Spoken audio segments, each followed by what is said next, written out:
কেমন লাগছে? ভালো, ফ্রেশ।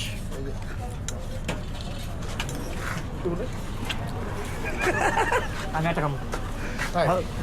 ভালো লাগছে? আচ্ছা, একটা 100% ভালো। ছানা গোলাপ জাম, এই দেখেন গরম গরম ধুয়ো ওঠা। ঝোল দিন তোরটা কেমন লাগছে? এই দুইটা গরম ভালো, এক মিনিট গরম খেয়ে দেখ, এটা ভালো লাগে নাই? একটু খেয়ে দেখ। 1 মিনিট গরম এর একটা দেন তবে। হলো গোলাপ জামুন, গরম একদম, নরম তুলতুলে একদম।